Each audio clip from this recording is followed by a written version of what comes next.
The auctioneer's voice cut through Kira Fletcher's chest like a blade, each word a brand against her skin as he announced the opening bid for her future.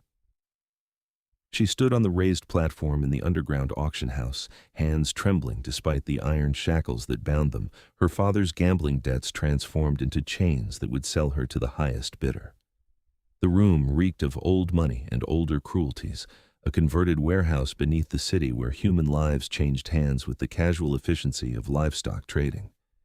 Kira's dark hair clung to her damp cheeks, her blue eyes scanning the crowd of leering faces, searching desperately for some sign of mercy she knew wouldn't come.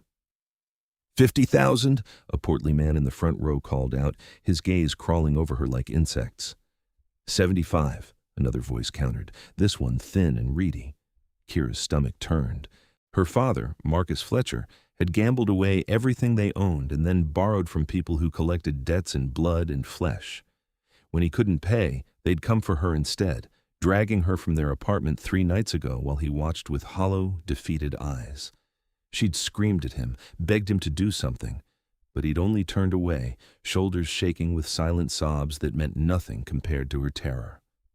The bidding climbed higher. 100,000, 125. Each number hammered another nail into the coffin of her old life, the normal existence she'd fought so hard to maintain while working double shifts at the diner and taking night classes at the community college. At 23, she should have been worried about exams and rent, not which monster would own her when the hammer fell. Then, the temperature in the room dropped. It wasn't subtle.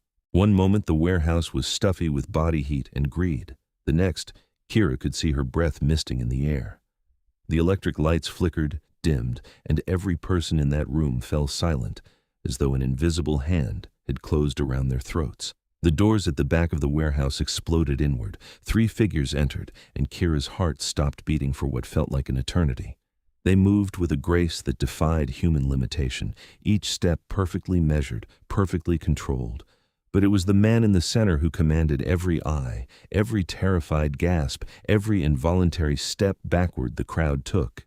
He was tall, perhaps 6.5 feet, with skin so pale it seemed to glow in the dim light. His hair fell past his shoulders in waves of pure white, framing a face that belonged on ancient coins or cathedral ceilings, all sharp angles and aristocratic beauty that made something primal in Kira's chest clench with equal parts fear and fascination. He wore a black suit that probably cost more than her father's entire debt, tailored to perfection, moving like liquid shadow as he strode down the center aisle. But it was his eyes that paralyzed her, crimson red, bright as fresh blood, ancient as stone, and fixed on her with an intensity that made her feel simultaneously exposed and protected. "Vampire," someone whispered, and the words spread through the crowd like wildfire. The auctioneer stammered, his previously confident voice cracking. "My lord, this is a private sale. We don't—" "Silence!" The vampire's voice was soft, almost gentle, but it carried the weight of absolute authority. The auctioneer's jaw clicked shut mid-word, his face going gray with terror.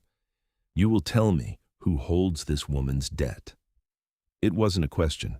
The auctioneer's hand shook as he pointed to a man in an expensive suit sitting in the front row, Victor Reeves, the loan shark who'd made her father's life a living hell for the past 6 months.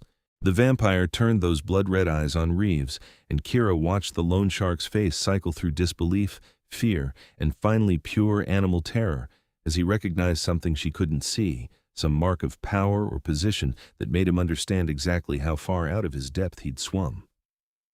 "The amount," the vampire said, his accent carrying hints of something Eastern European, old world, refined beyond modern measure. 200,000, Reeves stuttered, "with interest and fees, but my lord, the auction is legal under—" "I did not ask for justifications." The vampire raised one elegant hand, and one of his companions, a woman with white hair braided into an intricate crown and the same porcelain skin, stepped forward carrying an ornate metal case. She opened it, revealing stacks of currency that made Kira's eyes water. $3 million. You will take this sum, forgive the debt entirely, and you will never speak to, approach, or think of the Fletcher family again. If you do, I will know, and I will return to discuss your violations personally." The threat hung in the air like a blade. Reeves nodded so quickly Kira thought his neck might snap, scrambling to take the case with shaking hands. "Wait," Kira found her voice, raspy from hours of crying. "What about the others?" She gestured to the 3 other people on the platform, 2 women and a young man, all wearing the same shackles, all sold to cover someone else's mistakes. "They have debts, too. You can't just—" The vampire's gaze snapped back to her, and for a moment she forgot how to breathe. Something flickered in those crimson depths, surprise maybe, or curiosity, or something else entirely. He tilted his head slightly, studying her as though she were a puzzle he couldn't quite solve. "Your concern for strangers in your position is either admirable or foolish," he said, but his tone had softened fractionally. He turned to his other companion, a man built like a warrior from ancient times, muscles evident even through his tailored clothes. "Draven, inquire about their debts." The process took less than 10 minutes. The vampire, whose name Kira still didn't know, purchased the freedom of all 4 prisoners without even flinching at the total cost. $7 million disappeared from multiple cases his people produced, and the auction house cleared faster than Kira thought possible, everyone desperate to escape before the vampire changed his mind about letting them leave intact. Soon, only Kira and the 3 vampires remained. Someone unlocked her shackles, and she rubbed her wrists, watching the vampire lord warily as he approached. Up close, he was even more devastating, beautiful in a way that seemed designed to lure and trap, every feature perfect and cold and utterly inhuman. "What's your name?" he asked, and there was something in his voice now, something almost gentle beneath the command. "Kira Fletcher." She straightened her spine, refusing to cower even though every instinct screamed at her to run. "What's yours?" The female vampire made a small sound of surprise. The male, Draven, actually laughed, a short bark of genuine amusement. The vampire lord's lips curved into something that might have been a distant cousin of a smile. "Bold. I am Theron Ashford, and I am king of the Nightborn Court, ruler of this city's vampire covens, and apparently your liberator." He paused, those red eyes searching her face. "Tell me, Kira Fletcher, why did you speak for the others when your own freedom hung in the balance?" She met his gaze, heart pounding. "Because it was wrong, all of it. We're not property, no matter what debts our families owe." "No," Theron agreed softly. "You are not." He turned away, his white hair catching the light like spun silver. "You are free to go. All of you. I have arranged transportation and accommodations for the others. You, Miss Fletcher, I will escort home personally. We need to discuss your father." Kira's blood went cold. "What about him?" "He sold you." Theron's voice went hard as granite. "Under both human law and vampire law, that is a crime worthy of severe punishment. However, the choice of his fate rests with you, as the injured party." They emerged into the night, and Kira gulped fresh air gratefully, the city's familiar sounds washing over her like a blessing. A sleek black car waited at the curb, something expensive and foreign that probably cost more than most houses. Theron held the door open for her, a gesture of old-world courtesy that seemed jarringly normal coming from a creature who'd just spent millions on strangers' freedom. The interior was leather and luxury, and Kira sank into the seat with exhaustion pulling at her bones. Theron slid in beside her, and she was acutely aware of the space between them, the way his presence seemed to fill the entire car despite his stillness. "Why did you do that?" she asked as the car pulled into traffic. "Buy our freedom. You don't know us. We're nothing to you." Theron was quiet for a long moment, his profile sharp against the passing streetlights. "I have lived for 347 years, Kira Fletcher. In that time, I have seen humanity at its worst and its best. What I witnessed tonight was an abomination, an echo of practices that should have died centuries ago. The Nightborn Court has rules about such things. Humans are not chattel. They are not commodities." He turned to look at her, and the intensity in his gaze made her breath catch. "And you stood on that platform thinking of others instead of yourself. That kind of courage deserves acknowledgement." "It wasn't courage," Kira said quietly. "I was terrified." Courage is not the absence of fear. It is taking action despite it. His voice held something that might have been approval. "Where do you live?"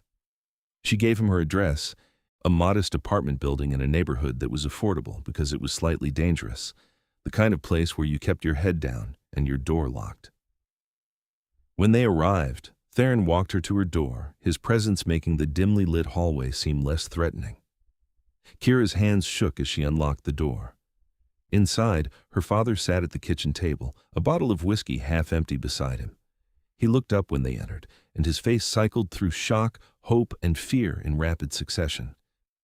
"Kira," he breathed. "Oh God, Kira, they said you sold me," her voice cracked. "To pay your debts. They put me in chains, Dad. They were going to sell me to whoever bid highest." Marcus Fletcher's face crumpled. "I didn't have a choice. They were going to kill me." "So you chose your life over mine." The words came out flat, hollow. All the anger, all the betrayal, it was too big to express, so it just sat in her chest like a stone. Theron moved into the kitchen with predatory grace, and Marcus scrambled backward, chair scraping against linoleum. "What are you?" "I am the creature who paid $3 million to free your daughter from the chains you put her in," Theron said, voice soft and deadly. "I am also the king who could end your life with less effort than you expend breathing. The only question is whether I should." "No," Kira said quickly. She looked at her father, at the man who'd raised her alone after her mother died, who'd taught her to ride a bike and helped her with homework and made terrible jokes that always made her laugh. That man was still in there somewhere, buried under the addiction and desperation. "No, don't kill him. But I can't stay here. Not after this." "Then you will come with me," Theron said, as though it were already decided. "I have more than enough space, and you will be safe within the court's protection." Kira blinked. "I can't just move in with you. I don't even know you. You know that I emptied my vaults to free you and 3 strangers without hesitation. You know that I oppose the buying and selling of human lives. You know that I offer protection without demanding anything in return." Theron's red eyes held hers. "Is that not sufficient foundation?" "Why?" she asked. "Why do you care what happens to me?" For the first time, the Vampire King looked uncertain, as though he'd asked himself the same question and found no satisfactory answer. "I do not know," he admitted, "but I do. Come with me, Kira Fletcher, at least for tonight. You need rest, safety, and time to decide your future without fear clouding your judgment." She looked around the apartment, at the worn furniture and water-stained ceiling, at her father slumped in his chair surrounded by the evidence of his failures. She thought about going back to the diner tomorrow, pretending everything was normal, pretending she hadn't been hours away from a nightmare she couldn't escape. "Okay," she whispered, "for tonight." She packed a bag quickly, stuffing clothes and toiletries into an old duffel while her father watched in miserable silence. She should say something to him, some final words, but there was nothing left to say that wouldn't make everything hurt worse. Theron waited by the door, patient as stone. When she was ready, he placed one hand lightly on the small of her back, guiding her out. The gesture was protective, possessive in a way that should have frightened her, but instead made her feel safer than she had in days. The car took them to a part of the city she'd never visited, where old money lived behind gates and walls. They turned down a private drive that seemed to go on forever, trees forming a tunnel overhead, and then the house came into view, and Kira's breath caught. It wasn't a house, it was a mansion, something out of a Gothic fairy tale, all stone and towers and arched windows that glowed with warm light, beautiful and strange and utterly otherworldly. "Welcome to Ashford Manor," Theron said quietly, "the seat of Nightborn power in this city, and your home for as long as you wish it." Inside was even more overwhelming. Marble floors, soaring ceilings, artwork that probably belonged in museums. Servants moved through the halls with the same preternatural grace as Theron, all of them pale-skinned and white-haired, all of them vampire. They bowed to their king, and their eyes lingered on Kira with open curiosity. A woman approached, older-looking than the others, though Kira suspected age meant something different for vampires. She had silver-white hair wound into an elegant knot and eyes like dark garnets. "My lord, I've prepared the rose suite for your guest." "Thank you, Helena," Theron gestured for Kira to follow. "This way." The rose suite was larger than her entire apartment, decorated in soft creams and golds, with a 4-poster bed that looked like it could sleep 5 people comfortably. There was a sitting area with a fireplace, a a bathroom with a tub big enough to swim in, and French doors that opened onto a private balcony overlooking the grounds. "This is too much," Kira said faintly. "It is barely adequate for a guest of honor." Theron moved to the fireplace, and flames sparked to life with a gesture of his hand that made Kira's eyes widen. Magic. Real magic. "There are clothes in the wardrobe, all new, in what I believe are your sizes. If you need anything at all, simply press this button." He indicated a small panel by the door. "Someone will respond immediately. You are safe here, Kira. No one will harm you, and no one will take your freedom. That is my word as king." She believed him, and that was perhaps the most surprising part. She'd known this vampire for mere hours, but something in her recognized the truth in his words, the bone-deep honor that wouldn't allow him to break a promise once given. "Thank you," she said softly, "for everything. I know I can't repay you, but I want no repayment." Theron moved toward the door, then paused, looking back at her. In the firelight, he looked less like a monster and more like something out of legend, beautiful and terrible and sad in a way she couldn't quite name. "Sleep well, Kira Fletcher. Tomorrow we will discuss what comes next." After he left, Kira stood in the center of that ridiculous room and let herself shake apart. The tears came hard and fast, tearing through her in waves of relief and terror and confusion. She'd been so close to losing everything, to disappearing into a nightmare from which there was no waking, and then this impossible creature had walked through those doors and changed everything. Eventually, she showered, washing away the stink of the auction house and her own fear. The clothes in the wardrobe fit perfectly, silk pajamas that felt like sin against her skin. She climbed into the enormous bed and expected to lie awake for hours, but exhaustion dragged her under almost immediately. She dreamed of red eyes and white hair, of a voice like silk and steel promising safety in a world that had offered none. When she woke, sunlight streamed through the windows, and someone had left a breakfast tray on the table by the French doors. Fresh fruit, pastries, coffee that smelled like heaven. There was also a note in elegant handwriting: "Join me in the library when you are ready. Second floor, eastern wing, Theron." Kira ate slowly, savoring food that tasted expensive in ways she couldn't quite identify. Then she dressed in jeans and a soft sweater from the wardrobe and went in search of the library, getting lost twice in the sprawling manor before a kind servant pointed her in the right direction. The library was a temple to books, shelves stretching 2 stories high, rolling ladders providing access to the upper reaches. Theron sat in a leather chair by one of the tall windows, a book open in his lap, sunlight carefully blocked by heavy curtains that left him in shadow. He looked up when she entered, and something in his expression softened. "Good morning," he said. "I trust you slept well?" "Better than I have in months, honestly." Kira moved into the room cautiously, running her fingers along the spines of books. "This is incredible. I've been collecting for over 3 centuries. It becomes quite the accumulation." He closed his book, setting it aside. "We should talk about your situation." Kira nodded, settling into the chair across from him. "You want me to leave?" "On the contrary, I want you to stay." Theron leaned forward, elbows on his knees, those red eyes intense. "But you should understand what that means. The Nightborn Court has laws, traditions, expectations. You would be under my personal protection, which means you become part of our world whether you wish it or not. There will be those who question my decision, who see you as a weakness or a curiosity. It will not be easy." "Easier than being sold like cattle," Kira said dryly. His lips twitched. "Fair point. There's also the matter of your father's original debt. The men he borrowed from do not simply disappear because I involved myself. They may seek retribution." "Then I'll deal with them." "No." The word was absolute. "If they come for you, they come through me, and that is a confrontation they will lose badly. But you must understand, Kira, I am not human. My methods are not human. I am a creature of violence and blood, however civilized I may appear. The people who threatened you will not simply be arrested or fined. They will face a reckoning far more permanent."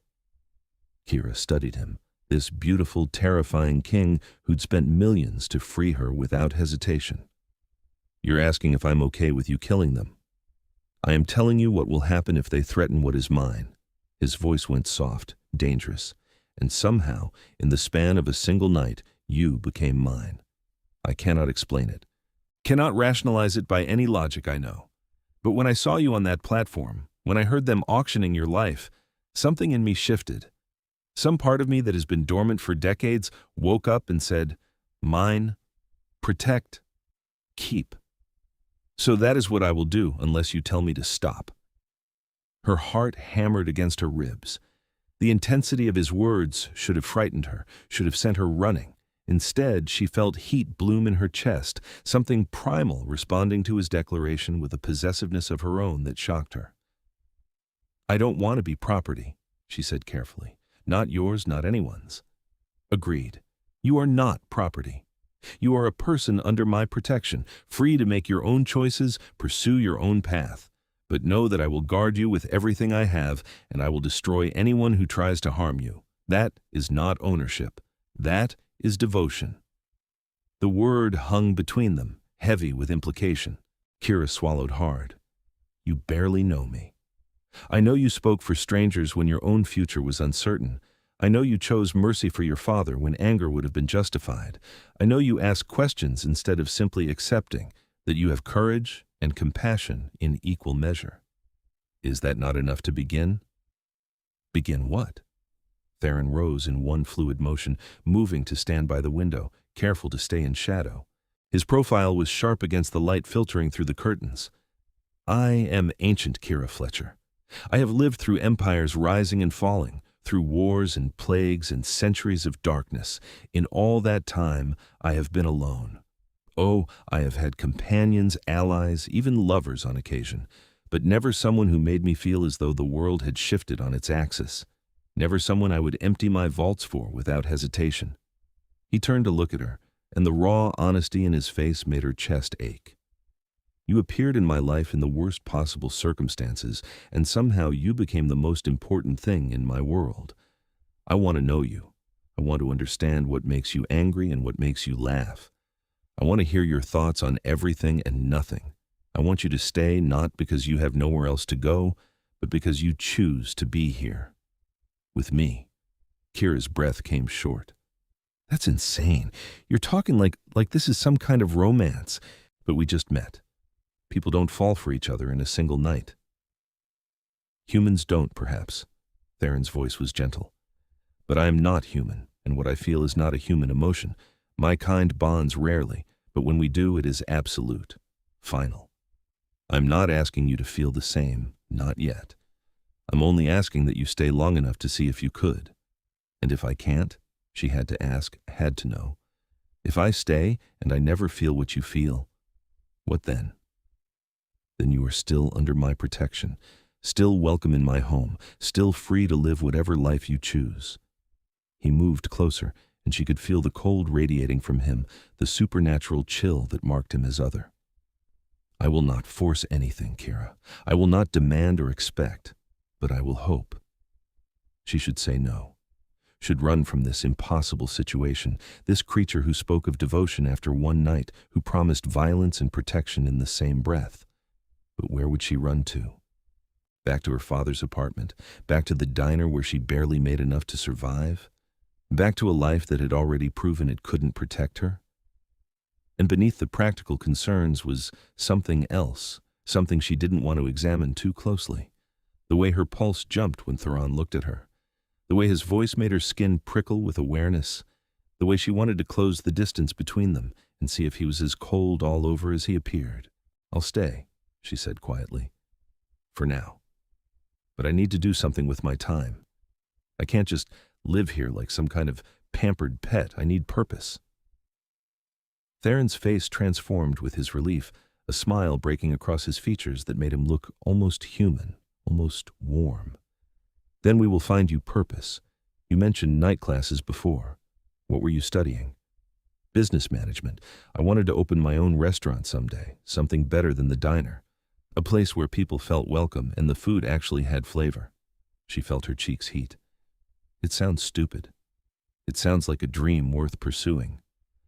Theron gestured to the chairs and they both sat again, the tension easing into something more comfortable. I own several properties in the city that could be converted to restaurant space. If you wish to continue your studies and begin planning your business, I would be more than happy to provide resources and support." Kira stared at him. "You can't just give me a restaurant." "I can, actually. I have more wealth than I could spend in several lifetimes.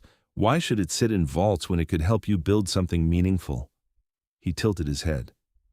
"Unless you would prefer to earn it, I could offer you a position managing one of my existing properties, learn the business from the inside, work your way toward independence. The choice is yours." "The second one," Kira said immediately. "I want to earn it. I want to know I did it myself." "Then that is what you shall do." Theron's approval was evident in his voice, his expression. "You continue to surprise me, Kira Fletcher. Most people would take the easy path." "Most people weren't raised by a gambling addict," she said without bitterness. "I learned early that easy paths usually lead to harder falls." They talked for hours, the conversation flowing easily from business to books, to the strange reality of living in a house full of vampires. Theron answered her questions about his kind, without hesitation, explaining the weaknesses. Sunlight was deadly. Holy symbols were irritating but not fatal. They required blood but could survive on animal sources. Though human was preferred, and the strength's immortality unless killed by specific means, enhanced speed and strength, magical abilities that varied by individual. "Do you kill people?" Kira asked finally, the question she'd been dancing around. "To feed." "No." Theron's answer was firm. "I have willing donors, humans who offer their blood in exchange for payment and the certainty that they will be neither harmed nor turned without consent. I have not killed to feed in over a century, and then only when provoked into battle. I am a king, Kira. I set the example for my court. If I cannot control my hunger, how can I expect my subjects to do the same?" "Have you ever turned someone, made them vampire?" His expression grew distant, sad. "Twice. Once 300 years ago, the woman you met last night, Celine. She was dying of plague, and I offered her a choice. She chose immortality. The second was 50 years ago, a man who served me loyally for decades and asked for the gift on his deathbed. I granted it. Turning a human is not something I do lightly. It is a permanent decision, an end to their mortality and all that comes with it." "Would you turn me?" The question surprised them both. Kira felt her cheeks burn. "Sorry, that was... Do you want me to?" Theron leaned forward, intensity radiating from him. "Do you want immortality, Kira? Forever unchanged while everyone you know grows old and dies? It is not the gift many believe it to be." "No," she admitted. "I don't think I do. I was just curious. If you ever change your mind, if you ever decide that you want that existence, you need only ask." His voice dropped to something intimate, almost tender. "But know that I find your mortality beautiful. The way your heart beats, the warmth of your skin, the knowledge that every moment with you is precious because it is finite. Do not throw that away lightly." The days blurred into weeks, and Kira found herself settling into a routine that felt surreal in its normalcy. She woke each morning to breakfast already waiting, spent her days studying business management through online courses Theron had arranged, and her evenings learning to manage one of his properties, an upscale bar called the Crimson Pearl that catered to both human and vampire clientele. The vampires who worked there treated her with cautious respect, clearly uncertain how to interact with their king's human ward. But Kira won them over through competence and genuine interest in their work, learning the intricacies of running a business that had to accommodate both mortal and immortal needs. And every night she had dinner with Theron. They ate in the Manor's formal dining room, a ridiculous space with a table that could seat 20, but which they occupied at one end, sitting close enough to talk easily. Theron never ate food, subsisting entirely on blood he consumed privately, but he kept her company regardless, asking about her day, sharing stories from his impossibly long life. She learned that he'd been born in Wallachia in the 17th century, turned at 25 by an ancient vampire who recognized his potential for leadership. He'd spent 2 centuries establishing himself, building power through strategy rather than violence, until he'd claimed the title of king through a combination of political maneuvering and unavoidable combat. "I did not want war," he told her one night, wine glass dangling from his fingers, filled with something red that wasn't wine. "But the previous king was a monster who treated humans as expendable, who who turned people without consent, who reveled in his power without responsibility. Someone had to stop him. "So you challenged him?" Kira asked, leaning forward.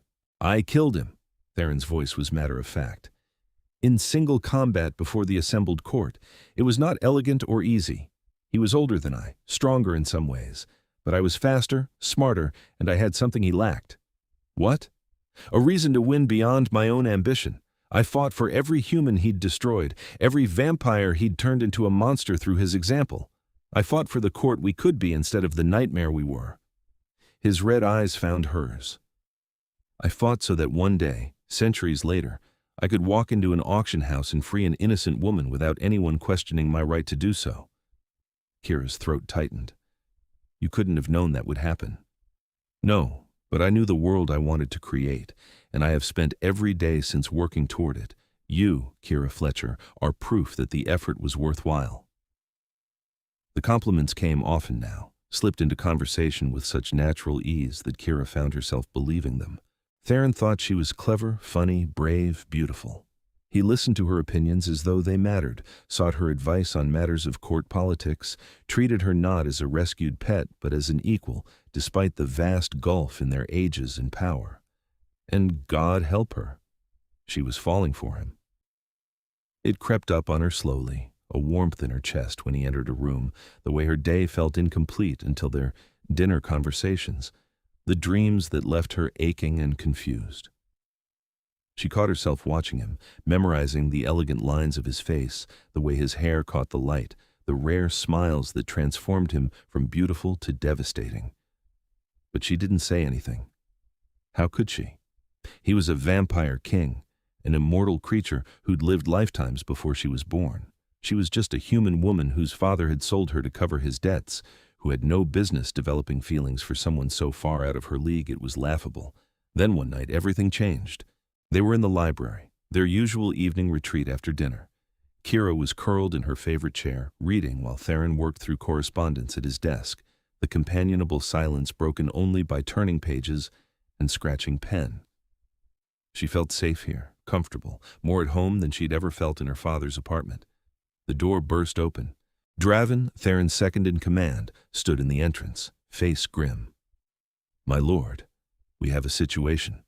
Victor Reeves and his associates have been found dead, drained of blood in a manner meant to implicate the Nightborn court." Theron was on his feet instantly. "Who?" "Unknown.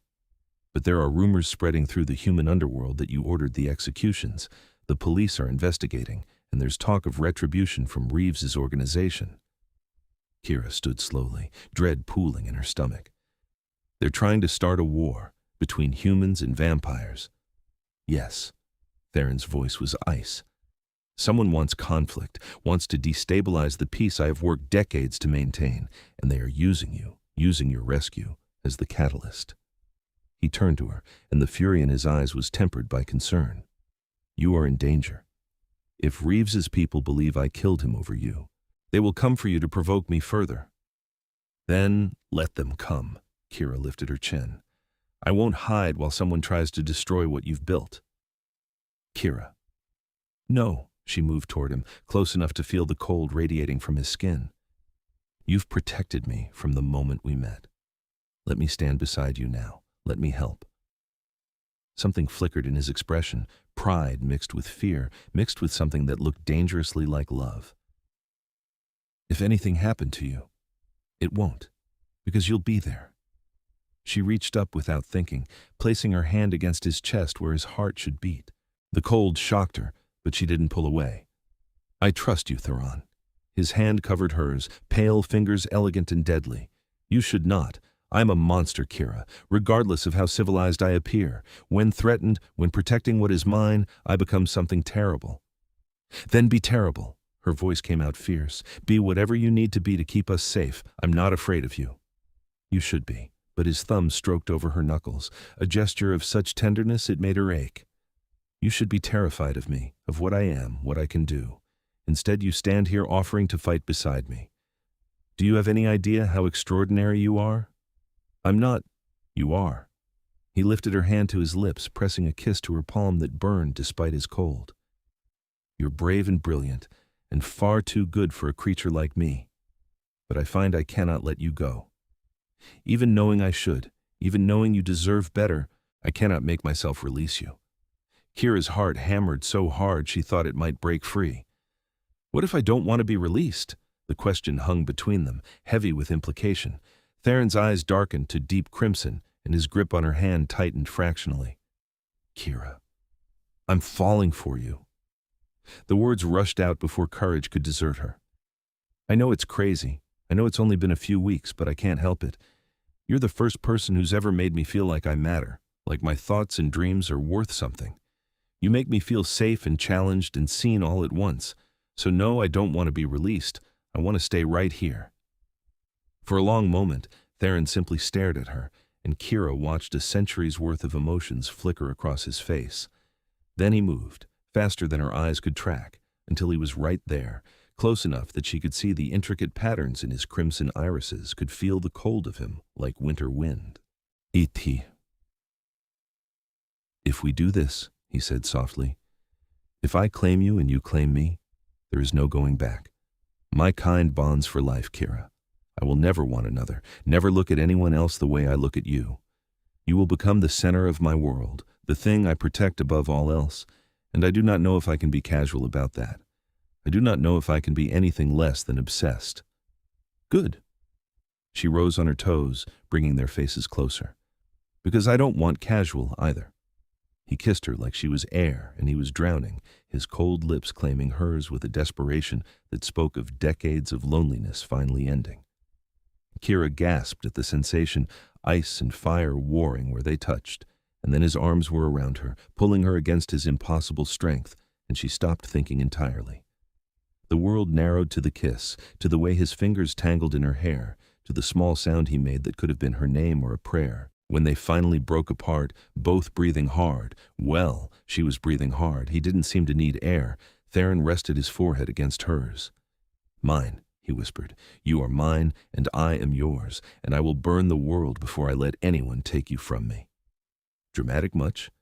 But Kira was smiling, her whole body warm despite his cold. "I'm a 300-year-old vampire king. Drama comes with the territory." His lips curved against her temple.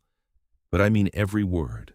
You are precious to me, Kira Fletcher, more precious than anything in my long existence." "Then we protect each other," she said firmly. "No more treating me like I'm fragile. We face this together." Draven cleared his throat from the doorway, and Kira jumped, having completely forgotten he was there. The warrior vampire wore an expression that might have been amusement.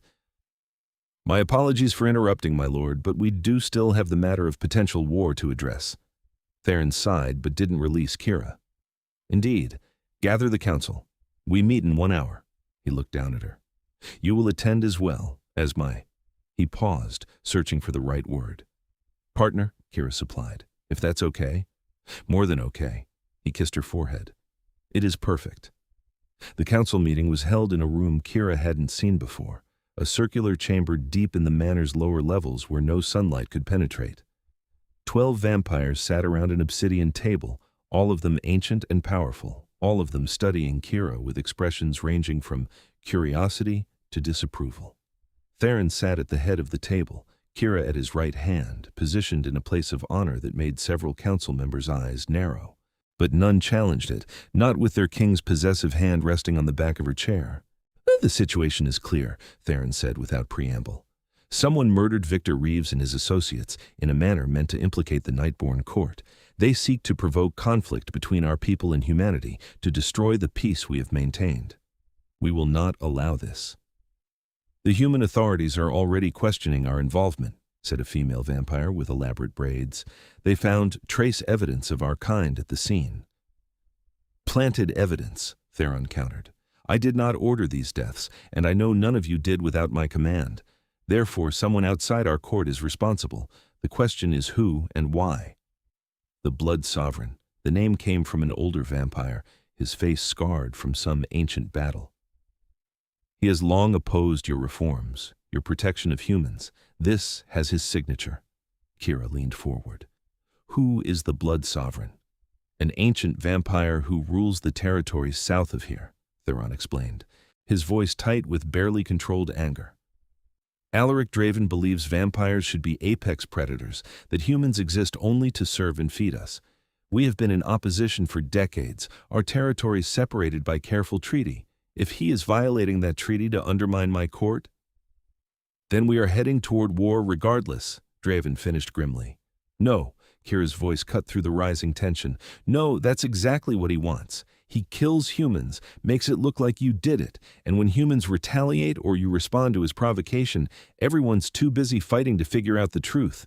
We break the cycle by proving your innocence and exposing him before either side can mobilize. Silence fell. The council members exchanged glances, clearly uncertain how to respond to strategic advice from a human. Then the scarred vampire laughed, a short bark of approval. She has a point, my lord. An investigation serves us better than posturing.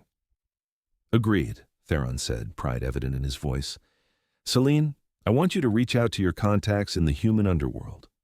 Find out what they know about Reeves's death.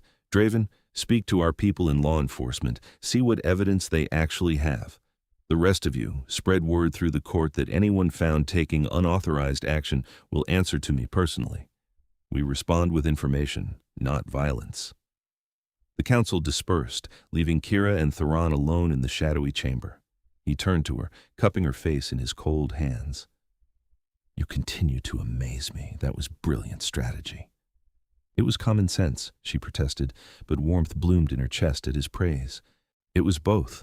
He kissed her softly, a gentle press of lips that promised more later. Come, you should rest. Tomorrow will bring challenges enough. But rest proved elusive.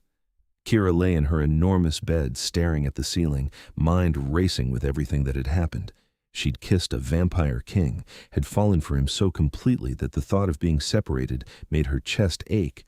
And now they were potentially heading toward conflict with an ancient monster who wanted to destroy everything Theron had built. A knock at her door made her sit up. Come in. Theron entered, still fully dressed despite the late hour, and Kira's heart did a stupid little flip at the sight of him. I could not sleep either, he admitted. May I join you? She nodded, moving over to make room. He settled on top of the covers beside her, and they lay there in comfortable silence, his cold presence somehow soothing rather than disturbing. Are you afraid? Kira asked finally. Terrified. His honesty surprised her. Not of Alaric or the coming conflict. I have faced worse in my long existence, but of losing you, of having found something precious only to watch it destroyed. That fear is new, and I find I do not manage it well. She rolled onto her side, studying his profile in the moonlight filtering through the windows. I'm afraid too, but we'll face it together. You're not alone anymore, Theron. He turned his head, red eyes glowing faintly. No, I am not, and that makes all the difference. His hand found hers under the covers, fingers interlacing. Whatever happens, whatever comes, know that you are the best thing to enter my life in 3 centuries. I regret nothing. Even spending millions to free a random human. Especially that. His smile was soft, genuine. That random human became my everything, best investment I ever made. She laughed despite the tension, despite the fear, and kissed him again simply because she could. They fell asleep like that, wrapped around each other, human warmth and vampire cold finding balance in the dark. The next week was a blur of investigation and careful political maneuvering. Celine's contacts revealed that Reeves had been meeting with representatives from Alaric's territory days before his death. Security footage from one of Theron's properties showed vampires with Alaric's insignia planting evidence, and a brave human detective named Marcus Chen, who knew about the supernatural world and worked to maintain peace between communities, confirmed that the physical evidence pointed to a frame job. But Alaric was clever. He issued public denials, claimed Theron was manufacturing evidence to justify aggression, and rallied other vampire lords who opposed the Nightborn Court's human-friendly policies. Tensions rose. Several violent incidents occurred, humans attacking vampires they believed responsible for Reeves's death, vampires retaliating. Through it all, Kira stood beside Theron, helping him navigate the human side of the crisis, offering perspective his immortal advisors lacked. She gave interviews to media outlets willing to listen, explaining the Nightborn Court's position. She met with community leaders, both human and supernatural, building bridges and alliances. And she fell deeper in love with the vampire king, who treated her as an equal, who valued her mind as much as her presence, who looked at her like she was the sun he could never touch but would worship from afar regardless. "You are magnificent," Theron told her one evening after she'd successfully negotiated a temporary ceasefire between a human gang and a vampire coven. "Watching you work is like watching art." "I'm just talking to people," Kira protested, but her cheeks heated with pleasure. "You are building the peace I have dreamed of for decades. You make them see past the fear, past the differences. That is a gift, Kira."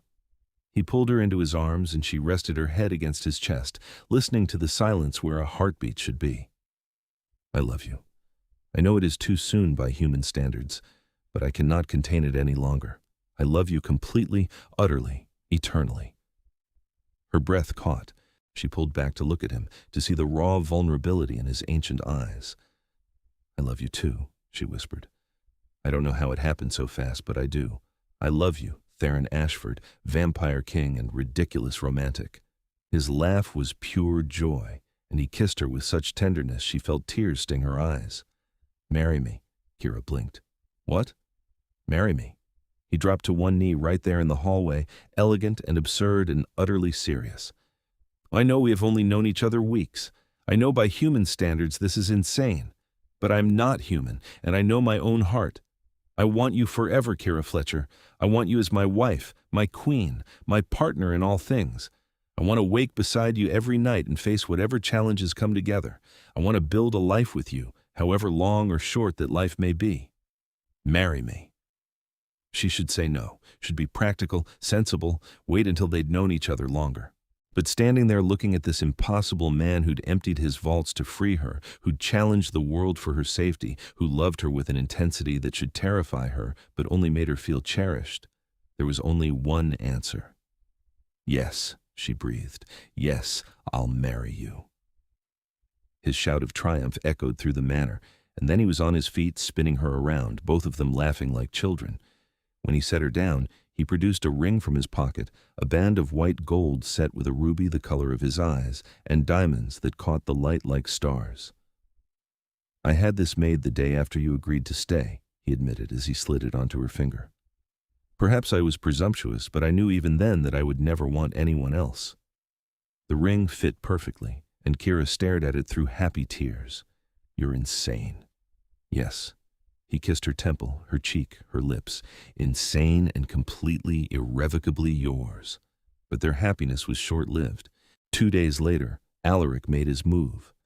The attack came at dawn, just before sunrise, when Theron and his court were most vulnerable.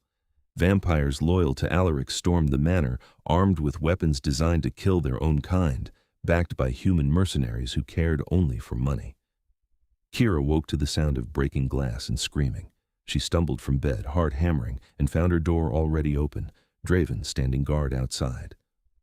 "Stay in your room," he ordered, but Kira saw blood on his clothes, saw the grim set of his jaw. "Where's Theron?" "Fighting. My lady, please."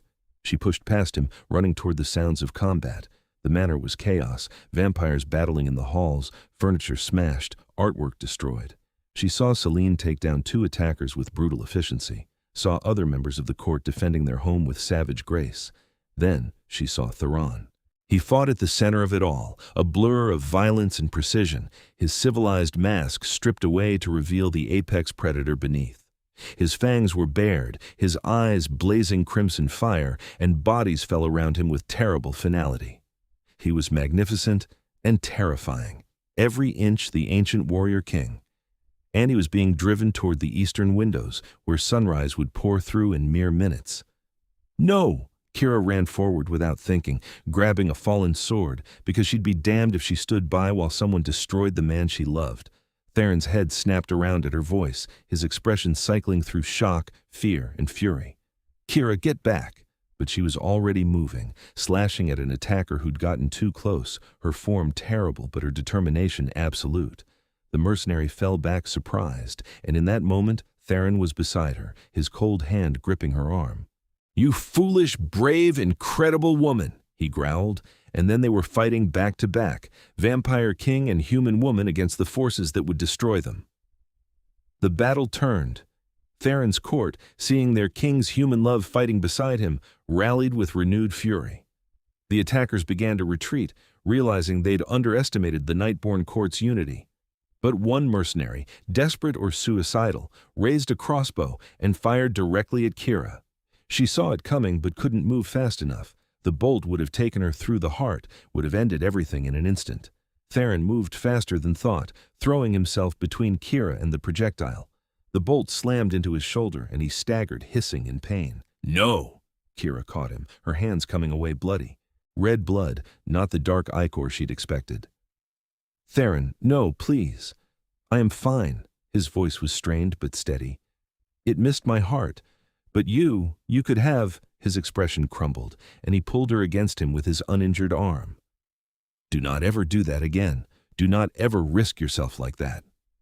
"Then don't tell me to stand by while you're in danger," she shot back, tears streaming down her face.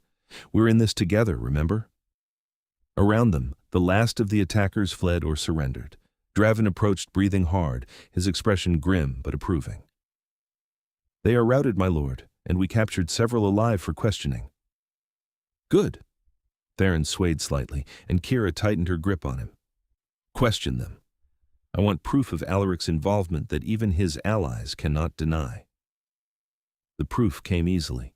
The captured mercenaries, faced with Theron's mercy or Alaric's brutal reputation, talked readily. They had written orders, payment trails, everything needed to prove the Blood Sovereign's guilt. Theron compiled it all and sent copies to every vampire lord in the region, every supernatural authority, every human law enforcement agency that dealt with their world. The response was immediate and overwhelming. Alaric's allies abandoned him. The Vampire Council issued a warrant for his arrest, and when Alaric himself tried to flee, he was captured by a coalition of vampires and humans working together, the kind of cooperation Theron had spent decades trying to foster. Justice came swiftly. Alaric was tried before a council of his peers and found guilty of treaty violation, murder, and attempted overthrow of a sitting vampire king. His sentence was death, carried out by sunlight exposure, the traditional execution for their kind. Theron attended the execution, but he took no joy in it. "I wanted peace," he told Kira afterward, holding her close in their private chambers. "I wanted cooperation between our peoples. Instead, I got war, death, and proof that some of my kind will never change." "But some will," Kira said firmly. "Look at your court. Look at the humans who fought beside you. You didn't fail, Theron. You proved that your vision works, that vampires and humans can stand together against common threats. That's not nothing." He kissed her forehead, and she felt his exhaustion, the weight of his responsibilities. "When did you become so wise?" "When I fell in love with a 300-year-old vampire and had to keep up." She pulled back to look at him, taking in the healing wound on his shoulder, the weariness in his eyes. "How are you really?" "Better now that you are safe." His hand cupped her cheek, thumb brushing over her skin. "I thought I had lost you today. When I saw that crossbow aimed at your heart, I knew I would burn the world to ashes if it meant keeping you alive. Is that wrong? Should I feel guilty for valuing one human life above all others?" "You value all human life," Kira corrected gently. "You've proven that over and over. But yeah, you value mine most, and I'm selfish enough to be glad of it." She covered his hand with hers. "I love you. I love that you threw yourself in front of a crossbow bolt for me. I love that you spent millions to free strangers. I love that you're trying to build a better world even when it's hard. I love all of you, Theron Ashford, every cold, immortal, dramatic inch." His laugh was tired but genuine. "You forgot protective, possessive, and entirely too obsessed with you." "Those two." She kissed him softly. "Now come to bed. We both need rest, and tomorrow we can start planning our wedding."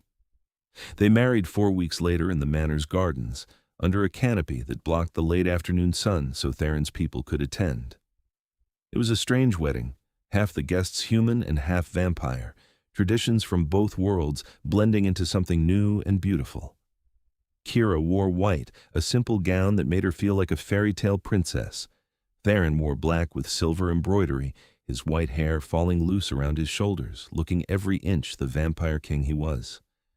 When they exchanged vows, his voice steady and hers wavering with emotion, there wasn't a dry eye in the assembled crowd. "I promise to love you for all the days of my life," Kira said, traditional words made profound by the reality of marrying someone who would outlive her by centuries. "To stand beside you, to challenge you, to choose you every single day." "I promise to love you for all the days of your life," Theron echoed, his variation deliberate, "and to carry you in my heart for all the endless days after. You are my light, Kira Ashford, the warmth I never thought I would know. I will cherish every moment we have, however many or few they may be." There wasn't a traditional kiss at the end. Instead, Theron pulled her close and whispered against her lips, "Mine, forever mine." "Forever yours," she agreed, and kissed him as the crowd erupted in applause. The reception was a blend of vampire elegance and human joy, music and dancing and toasts that ranged from touching to hilarious. Kira's father had been invited, though Kira had debated the decision for weeks. He stood at the back of the crowd, sober for the first time in months, tears streaming down his face as he watched his daughter marry a king. She approached him as the party wound down, Theron a reassuring presence at her side. "Dad." "Kira," Marcus's voice broke, "I am so sorry. For everything. For failing you, for selling you, for being too weak to protect you when it mattered. I don't expect forgiveness. I just wanted you to know that I'm trying to be better. I've been going to meetings, staying clean. It's not enough, it will never be enough, but I'm trying." Kira studied the man who'd raised her, seeing past the addiction to the father who'd taught her to read, who'd made her laugh on bad days, who'd loved her the best he could even when it wasn't enough. The anger was still there, the hurt and betrayal, but beneath it was something else, understanding maybe, or the beginning of forgiveness. "Keep trying," she said finally. "That's all I ask. Keep trying to be better, and maybe someday we can rebuild something, not what we had, but something new." His sob was answer enough, and when she hugged him, brief and awkward, she felt Theron's approval like a physical warmth at her back. "You are generous beyond measure," Theron said later as they danced alone in the gardens, the guests having finally departed. "He does not deserve your mercy." "Maybe not." Kira rested her head against his chest, swaying to music only they could hear. "But you taught me that we're defined by our choices, not our circumstances. He chose wrong, but he's choosing right now. That has to count for something." "It does." He kissed the top of her head.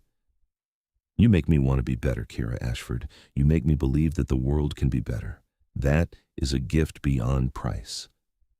They stood like that for a long time, vampire and human, king and queen, two souls who'd found each other in the darkness and chosen love despite impossible odds. Months passed in a blur of happiness. Kira continued her studies and began working on her restaurant plans, now with Theron's full support and the resources of the Nightborn court behind her. The Crimson Pearl thrived under her management, becoming a symbol of vampire-human cooperation, a place where both communities could mingle safely. She learned to navigate court politics, to distinguish between the vampires who accepted her and those who merely tolerated her for their king's sake. She made friends among Theron's people, proving herself through competence and genuine care, rather than simply relying on her position as queen. And every night, she fell asleep in Theron's arms, secure in a love that had started impossibly but grown into something unshakable. But there was one conversation they'd been avoiding, one reality neither wanted to face. It came up on their 6-month anniversary, as they lay together in their chambers watching the city lights through the windows. "I want to give you a choice," Theron said quietly. "A real choice, with no pressure, no expectations." Kira's heart sped up because she knew where this was going. "Okay, I can turn you." His voice was carefully neutral. "I can make you vampire, make you immortal, give us forever instead of decades, or you can remain human, live your mortal life, and I will love you for every moment and mourn you for eternity after. Both choices are valid. Both are yours to make. I will support whatever you decide." She'd known this was coming, had thought about it endlessly over the past months. Immortality or mortality, forever or a lifetime. Neither option was simple, neither without cost. "If I choose to stay human," she said slowly, "I'll age. I'll grow old while you stay frozen at 25. I'll get sick, get weak, and eventually die. And you'll have to watch it all, unable to stop it." "Yes." His arms tightened around her. "It will be agony. But I knew your mortality when I fell in love with you. I chose it, chose you, despite knowing how it would end. I will not regret it. And if I choose immortality, then you give up the sun, give up children if you ever wanted them, give up the warmth and humanity that makes you who you are. You become a creature of night and blood, unchanging for eternity. You will watch the world transform around you, watch people you care about die while you endure. It is not the gift many imagine." Kira was quiet for a long time, weighing the options, considering futures she could barely imagine. Finally, she said, "I need time. Not to decide whether I love you enough for forever, because I do, but to decide if I can handle what forever means for me. Is that okay?" "More than okay." Theron kissed her softly. "Take all the time you need. Years if necessary. I'm not going anywhere." 6 more months passed before Kira made her decision. She spent the time really living, soaking up sunshine and normal food and all the small mortal pleasures she'd taken for granted. She talked to Celine and other turned vampires, learning about their experiences, their regrets and joys. She imagined growing old with Theron, pictured him holding her hand as she lay dying, and the thought made her chest ache. But she also imagined centuries beside him, building their dream together, working toward the better world they both wanted. She imagined having forever to love him, forever to make a difference, forever to explore this impossible existence she'd fallen into. In the end, the choice was easier than she'd expected. She told him on their 1-year anniversary, in the same gardens where they'd married. "I want forever," she said simply. "I want to be with you, beside you, for as long as we both exist. I want to see the world change, to help shape that change. I want to become vampire, Theron. I want you to turn me."